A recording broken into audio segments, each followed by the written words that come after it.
Kisah kejayaan Majapahit, Sumpah Sang Patih. Di sebuah tanah subur di Pulau Jawa abad ke-14, berdiri sebuah kerajaan yang kelak dikenang sebagai salah satu yang terbesar di Nusantara, Majapahit. Kerajaan ini lahir setelah runtuhnya Singhasari dan di bawah kepemimpinan Raden Wijaya, Majapahit mulai menapakkan kaki menuju kejayaan. Hari itu, di sebuah balairung agung, para bangsawan dan prajurit berkumpul. Patih Gajah Mada, seorang lelaki yang dikenal setia, gagah dan cerdas, berdiri tegak di hadapan raja. Matanya menyala penuh semangat. Dengan suara lantang, ia mengucapkan kata-kata yang kelak abadi dalam sejarah. Selama beta belum menguasai seluruh Nusantara, beta tidak akan menikmati palapa. Itulah Sumpah Palapa. Bukan sekadar janji seorang patih, melainkan tekad untuk menyatukan pulau-pulau yang terpisah lautan, menyatukan bangsa-bangsa yang beragam budaya dan bahasa, menjadi satu panji, Majapahit.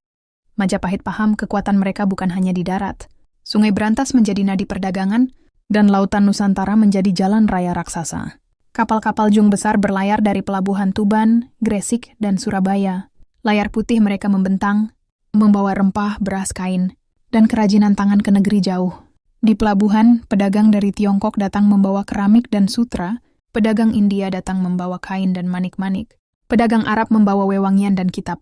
Semua berkumpul di pasar Majapahit yang riuh, diiringi bahasa-bahasa yang berbeda, tapi disatukan oleh perdagangan. Pusat budaya dan ilmu. Majapahit bukan hanya kaya secara materi, tetapi juga pusat budaya. Kitab-kitab ditulis oleh pujangga seperti Empu Prapanca yang menorehkan negara Kertagama, sebuah karya sastra yang memuji kebesaran Majapahit. Seni tari, gamelan, dan ukiran berkembang pesat.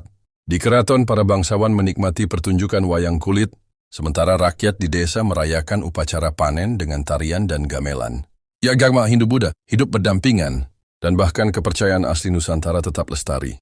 Harmoni inilah yang membuat Majapahit begitu kuat. Berabad-abad sebelum kata Indonesia lahir, Majapahit sudah menanam benih persatuan. Di bawah Sumpah Gajah Mada, wilayah kekuasaan Majapahit meluas. Sumatera, Kalimantan, Bali, Nusa Tenggara, Maluku, hingga sebagian Papua.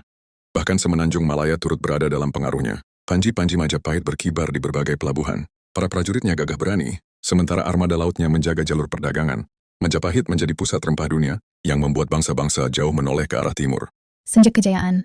Namun, sebagaimana roda kehidupan berputar, kejayaan itu perlahan meredup. Setelah wafatnya Raja Hayam Wuruk dan Patih Gajah Mada, Majapahit dilanda perebutan tahta. Perang saudara melemahkan kerajaan, dan pelan-pelan, panji kebesaran itu mulai redup. Meski begitu, nama Majapahit tidak pernah benar-benar hilang. Kisahnya diwariskan turun-temurun, menjadi kebanggaan Nusantara.